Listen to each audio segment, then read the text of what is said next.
Con que se alegra mi pena, Bullerengue pa' bailar, con que disipo mi llanto. bullerengue pa' No bailar, hablo de la vida ajena bullerengue pa' y me bailar, alegro con mi canto. bullerengue pa' No bailar. hablo de la vida. Nosotros somos reconocidos como campesinos, como sujetos de derecho.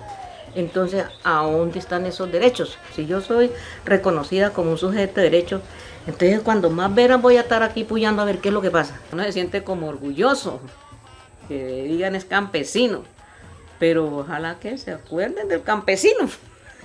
Sí, si somos un sujeto de derecho, entonces que no nos violen todos los derechos. Bueno, esta caravana humanitaria por la vida, la paz y la permanencia en el territorio que hemos estado desarrollando desde el 23 de julio y que va hasta el 23 de agosto, en la que diferentes compañeros, compañeras de procesos organizativos aquí en el país y a nivel internacional nos visitan para ir a los diferentes territorios donde como Congreso de los Pueblos tenemos procesos organizativos y en los cuales las comunidades están afrontando una nueva repunte en la arremetida y la agresión paramilitar contra sus tejidos social, contra sus proyectos de vida. Ha recorrido territorios como el oriente antioqueño, que visitó también el sur de Bolívar, que visitó Arauca, el Chocó y Cauca. Precisamente busca dos objetivos. Uno, el de visibilizar las condiciones de vida en las que las comunidades están en sus regiones, visibilizar esas grandes problemáticas que en materia de derechos humanos y derecho internacional humanitario afectan la vida cotidiana de la población civil, de sus procesos organizativos, programas y proyectos del plan de vida, pero también busca visibilizar esos procesos de resistencia, de construcción y avanzada social que las comunidades de manera autónoma y haciendo uso de la gestión popular vienen desarrollando para precisamente mejorar esas condiciones de vida que el modo de producción capitalista ha impuesto a sangre y fuego sobre sus vidas, sobre sus territorios y sobre el tejido social.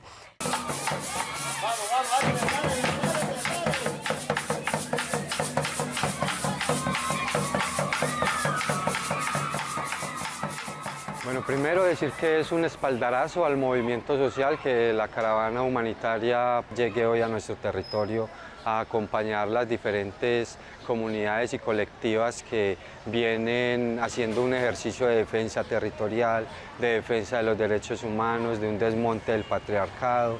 Y es un espaldarazo que a nosotros nos llena de motivación. Hay veces en las luchas se perciben las comunidades muy solas y que hoy lleguen comunidades de diferentes departamentos del orden nacional e incluso de diferentes países del orden internacional, pues nos llena también de una sensación de respaldo, ¿cierto?, a las comunidades quienes hoy nos encontramos en estas luchas en nuestros territorios. Le damos gracias a la caravana por estar acá, por venir al territorio, por escuchar a las comunidades, por reunirse con las comunidades y por transmitir el sentir de verdad, el sentir real de todas las líneas productivas del departamento de Arauca. Muy felices con esta caravana que llega hoy acá a nuestra vereda, encantados de uno encontrarse con personas que hace tantos años, porque algunas personas de las que vinieron hoy hace unos más de 20 años que estuvieron acá haciendo acompañamiento, o sea, de la red de hermandad, estuvieron acá en la vereda, incluso en mi casa se quedaron cerca de un año, o sea, era donde se hospedaban, entonces es algo satisfactorio para mí venir a encontrarme nuevamente con unas personas que hacía pues años no nos veíamos, ¿cierto? Hoy vivimos un escenario importante que es la juntanza de la caravana. Viene haciendo una lectura, un mapeo de cuáles son las dificultades que el pueblo colombiano y las diferentes organizaciones sociales y políticas se confrontan. Y llegó acá para entender también cuál es el conflicto de los obreros en Colombia. Y a partir de este escenario de conflictividad obrera, pudimos explicarle a la caravana qué está haciendo las empresas transnacionales en el país, cómo desarrollan una política de prácticas genocidas para acabar al sindicato, para romper la unidad de la organización y legitimar la misma legalidad colombiana alrededor del derecho a asociación y libertad sindical. A grandes rasgos, la caravana humanitaria por la vida, la paz y la permanencia de los territorios pues ha sido una experiencia maravillosa. También nos nostálgica porque precisamente la caravana buscaba o busca poder visibilizar las realidades de muchas regiones que ahorita están supremamente golpeadas por el conflicto social y armado, pero que también históricamente han sido afectadas por muchas dinámicas de la violencia estructural en este país, porque precisamente nos permitió ver que en todos estos territorios que están siendo azotados por el conflicto también hay un cúmulo de experiencias, de procesos, de proyectos, de propuestas organizativas para intentar saldar como todas estas afectaciones y hacerle el frente a estas dinámicas, haciendo propuestas que finalmente le apuestan a la construcción de paz.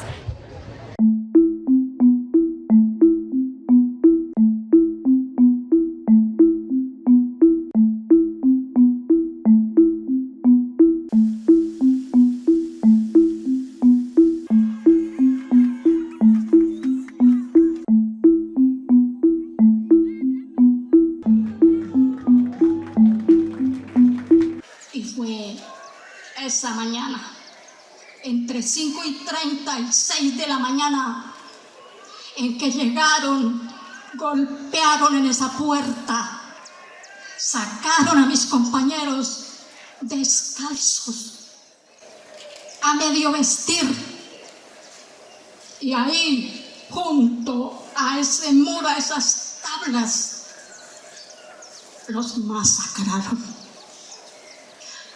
Y después dijeron que había habido combate. Pueblo araucano, pueblo colombiano, pueblos del mundo, nunca, jamás hubo combate. Nosotros no teníamos armas, porque nuestras armas son las palabras. Nuestra principal arma es nuestra voz. Ha sido realmente un plan de exterminio contra el movimiento social. Ha sido una cuestión sistemática y brutal la que se ha dado no solamente contra el tejido social, sino contra el pueblo colombiano, ¿sí? Porque esa estela de terror a partir de las masacres, de asesinatos selectivos, de desapariciones forzadas de miembros de las comunidades, precisamente han menguado el accionar del movimiento social. Sin embargo, ha sido el movimiento social y de derechos humanos muy fuerte, ¿sí? Ha sido gracias a la convicción de esos hombres y mujeres que están en los territorios y que consideramos que otro mundo mejor es posible, que es necesario fortalecer esos procesos organizativos de cara a transformar las realidades sociales, políticas y económicas que dignifiquen la vida en los territorios, lo que ha permitido pues su permanencia, su persistencia y supervivencia en cada una de las regiones. Tiene dos repercusiones. La una de que al principio afecta y trata de debilitar las organizaciones sociales, especialmente a los conductores, pero a la vez nos da fortaleza. ¿Por qué nos da fortaleza? Porque, por ejemplo, como estos compañeros que han muerto por una lucha clara y defendiendo el pueblo, nos da más fuerza a los que todavía tenemos respiración. Y queremos mandarle un mensaje a aquellos grupos o personas o ideólogos que buscan la forma de callar el pronunciamiento de un pueblo. Eso, en vez de debilitarnos a nosotros, nos da más fuerza. Hace parte de ese plan sistemático de perseguirnos, de a mansalva asesinarnos, de aguaitarnos, de esperarnos, de hacernos seguimiento, de mirar en qué momentos bajamos las medidas de seguridad para asesinarnos. Entonces lo que nos confirma es que definitivamente para preservar la vida y para continuar jalonando este proyecto de cambio de transformaciones que las comunidades vienen construyendo desde la gestión popular, desde el poder popular, pues toca cuidarnos, definitivamente. Y ahí sí, como dice la canción de Mercedes Sosa, ¿no? Que ojalá la muerte no me encuentre vacío y solo sin haber hecho todavía lo suficiente. También podemos mencionar, por ejemplo, la lucha histórica y las denuncias que el sindicato de alimentos Sinal-Trainal frente a la responsabilidad de Coca-Cola en el asesinato de los líderes sindicales a nivel nacional. Entonces hay varios ejemplos que que demuestran que no es una cuestión como lo han querido plantear de querer deslegitimar las instituciones del Estado o de no querer la inversión extranjera en los territorios, sino es cómo esa inversión, aparentemente esa inversión hacia los territorios, pues realmente lleva detrás toda una historia de criminalización contra el movimiento social y de la comisión de los más graves crímenes que se hayan podido cometer en los territorios. Hay una cifra que se viene planteando en diferentes caravanas de alrededor de 4.000 dirigentes y hombres y mujeres sindicales que han sido asesinados. Sinaltrenal tiene alrededor de 39 compañeros, entre compañeros que le venden la fuerza de trabajo y le vendían a Nestlé, a Coca-Cola, a Nestlé en diferentes empresas, ¿sí? Y que hacen parte de todo este escenario de memoria histórica que no queremos que se repita, pero que también queremos reivindicar como parte de la negación al genocidio ejercido por las transnacionales acá. El movimiento sindical reportó hasta hace unos 4 años alrededor de 4.000, como lo decía, compañeros y compañeras asesinadas. En este momento han habido todavía más asesinatos, pero se ha cambiado la forma estructural de cómo el asesinato hace parte de las diferentes estrategias de genocidas en contra del movimiento sindical. Estamos ante una variedad de formas y prácticas paramilitares. Existen todavía ejércitos paramilitares, existen ejércitos que heredaron prácticas paramilitares y que las han llevado a un nivel de sofisticación en los cuales ha adquirido un gran peso ahora prácticas corruptas de la administración pública, formas de compraventa de conciencias,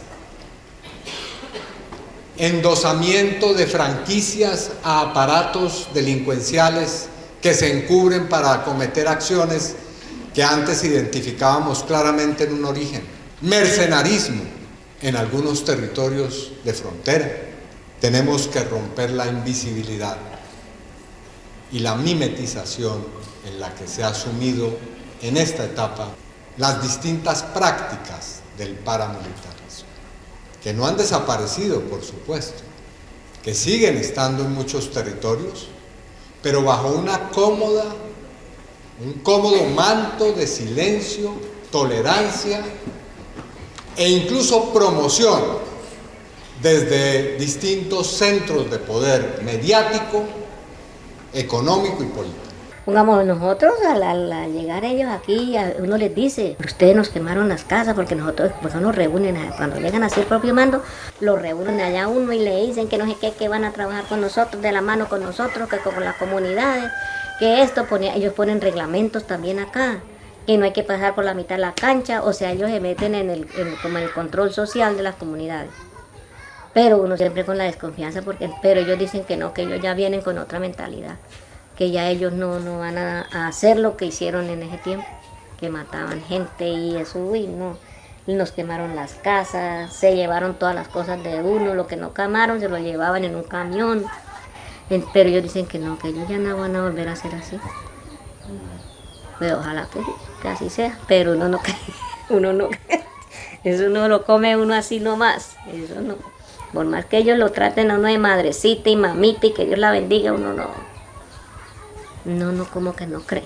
Hemos visto desde que pueden ser aliados de alguna manera, aliados evidentemente falsos de alguna gente de la comunidad, porque creemos que detrás se está desarrollando un proyecto político y entonces les interesa ser como los buenos, de que son los que ayudan a la comunidad, entonces están entrando en diferentes momentos así. O, por otra parte, es intentar desestabilizar todo el tejido social. Entonces, lo que están haciendo es asesinando a los líderes, a los primeros líderes, para ir desgastando poco a poco y siguiendo haciendo amenazas o diferentes personas del movimiento social que están trabajando por Colombia y para intentar que se desestabilice el tejido social y haya un desgaste de las luchas que hay aquí. Habíamos 18.000 habitantes, bajamos a tener 5.500 y entonces, digamos usted, el campo queda solo, abandonado, y la comunidad del pueblo, de la zona urbana, también queda un pueblo fantasma porque nos destruyen con un carro bomba de 250 kilos de explosivos el 6 de diciembre del 2000, un mes antes la masacre paramilitar que nos matan 19 personas. Todo esto da a tener más de 3.000 víctimas, a tener más de 790 desaparecidos, da a tener más de 125 personas afectadas por mina, 200 falsos positivos, 34 masacres, de las 52 veredas 37 fueron minadas, sin contar el abuso con las mujeres, la amenaza, lo que hubo del desplazamiento en el territorio.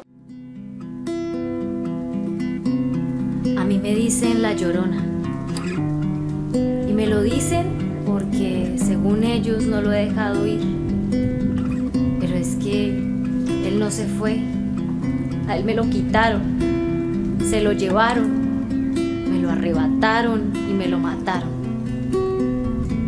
No lo he vuelto a ver ni vivo ni muerto, y ellos esperan que yo abrace este dolor como si fuera fácil, como si no fuera nada, pero lo es todo, lo es, y más que nada. Por eso seguiré rondando en sus cabezas como la Llorona, y no dejará de escucharse mi llanto hasta que él aparezca, hasta que me lo devuelvan.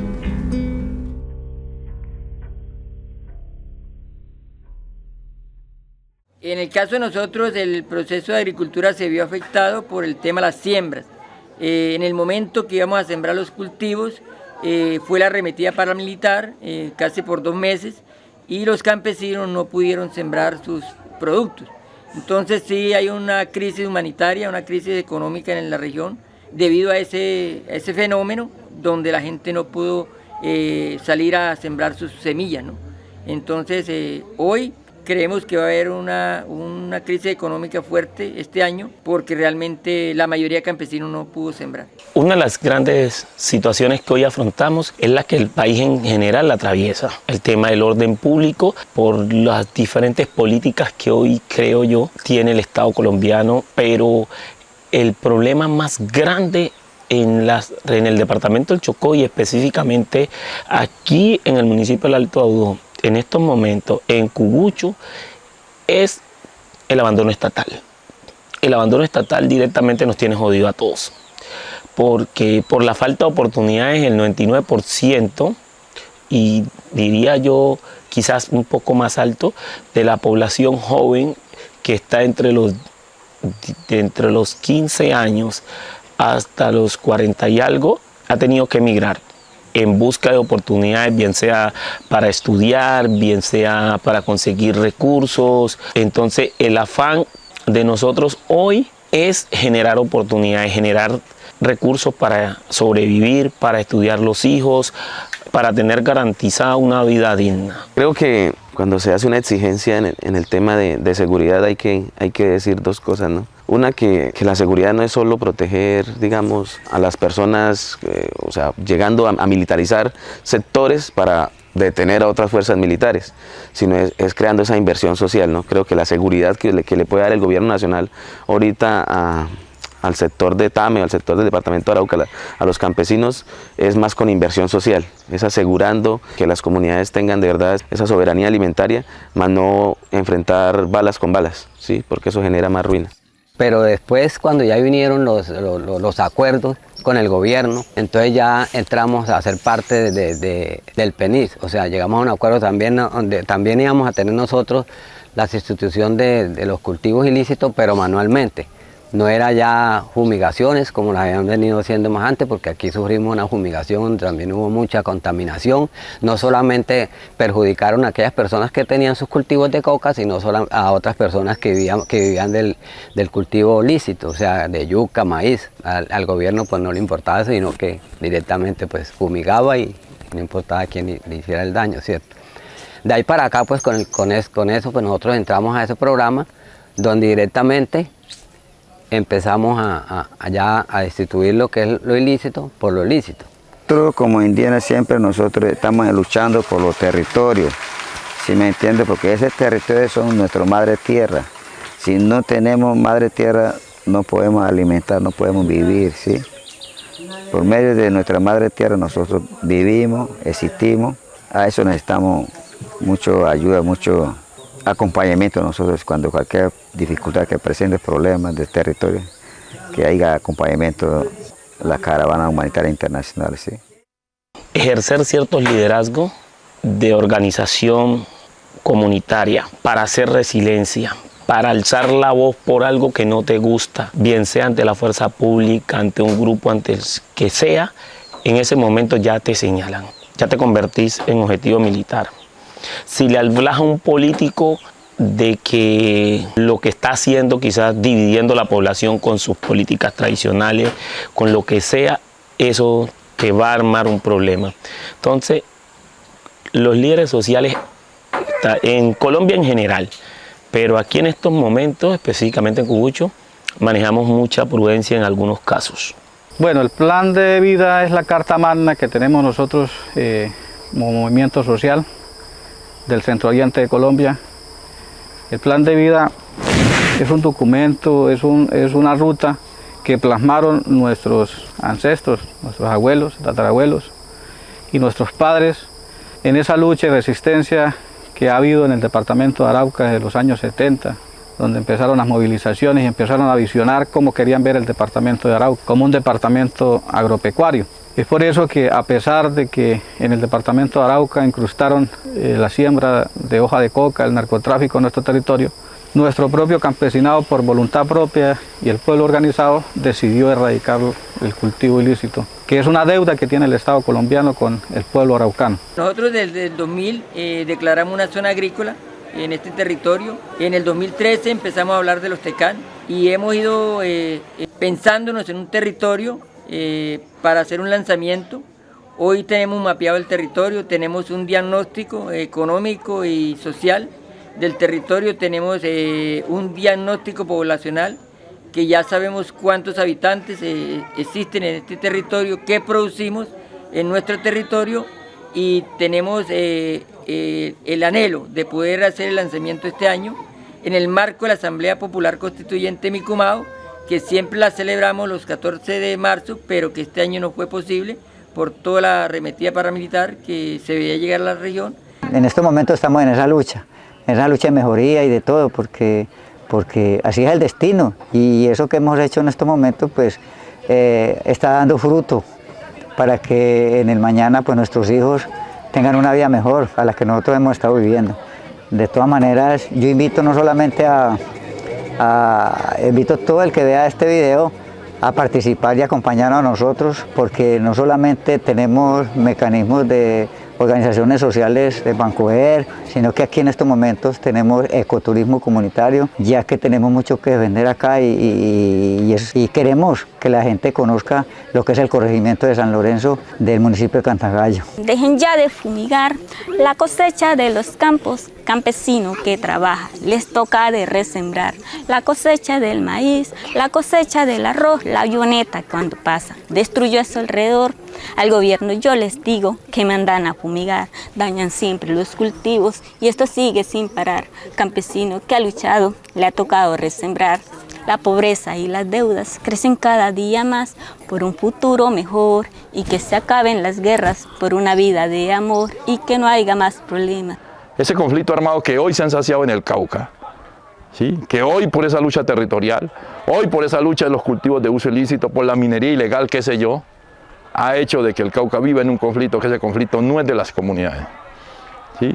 Nosotros lo tenemos claro como Consejo Comunitario y por eso hacemos ese llamado al gobierno nacional, a los diferentes grupos armados, que para nosotros que entren a un acuerdo, ese acuerdo humanitario ya que permita escalar el conflicto armado. Se aprobó el año pasado esta política de desmantelamiento de las organizaciones con conductas criminales, incluidas las sucesoras del paramilitarismo, que atentan contra la construcción de paz y contra los liderazgos sociales en los territorios, pero que si bien esta política nace en el marco de los acuerdos firmados entre las FARC y el gobierno, pues solo 7 años después se establece como política pública, se aprueba el año pasado, pero al momento las acciones de implementación de esa política pública no se han visto realmente en el territorio. Entonces nosotros seguimos exigiendo el desmonte del paramilitarismo y la aplicación de esas políticas que están ahí, que son herramientas jurídicas y políticas que tenemos como movimiento social para exigir que se cumplan.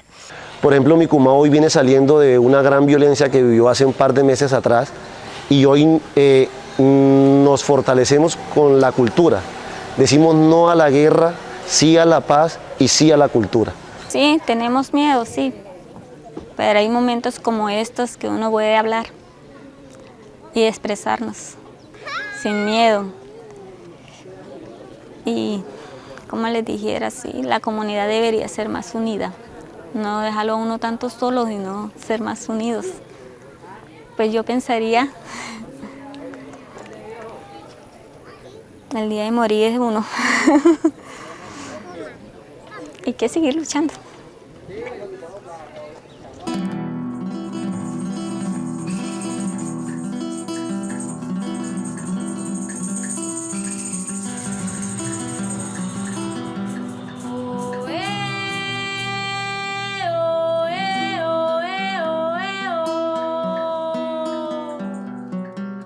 Cantando vine a este pueblo, cantando miré otros paraderos.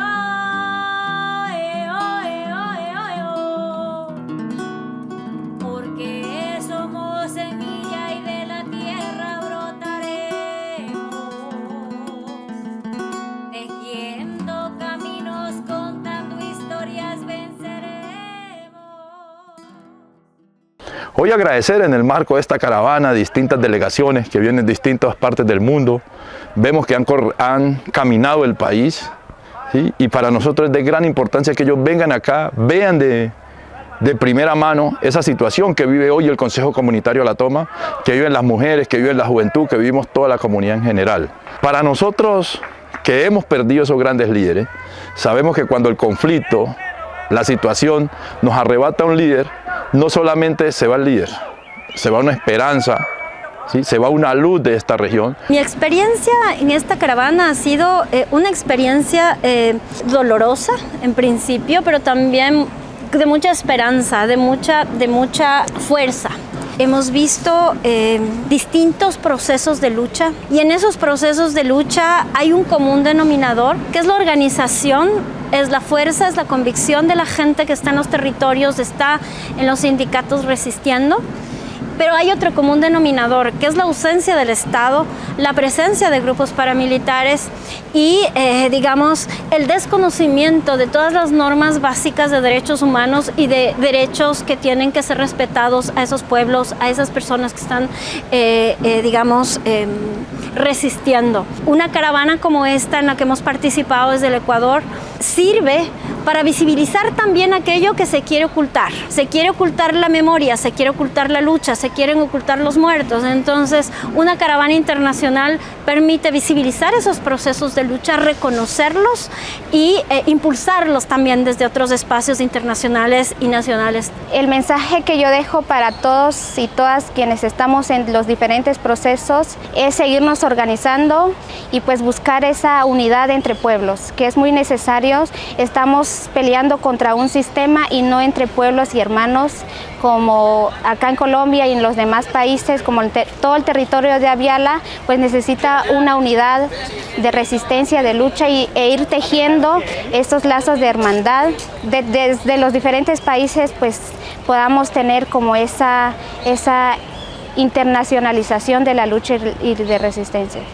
La caravana permitió eso, permitió mostrarle al mundo lo que está ocurriendo en Colombia, incluso después de un proceso de paz, de un proceso de negociación, y también mostrarle al mundo pues que aquí hay posibilidades de organización, posibilidades de lucha y que se están haciendo. Entonces creo que es importante que la caravana pueda en otros espacios continuar, en otros momentos seguirse ejerciendo, porque realmente las comunidades lo ven, lo sienten, no se sienten solas, ven que hay posibilidades de acompañamiento y pues precisamente eso ha sido la apuesta de la caravana. Creo que cumplió sus objetivos de poder mostrar, visibilizar e intentar ver qué otras formas de articulación también hay para seguir con la lucha social. Porque me parece fundamental que toda esta gente que está recorriendo el territorio conozca, se entere de que aquí pasó, sucedió, y que lo único que les vamos a pedir es que luchen y se esfuercen porque no permitan que la violencia vuelva. No la queremos volver a ver.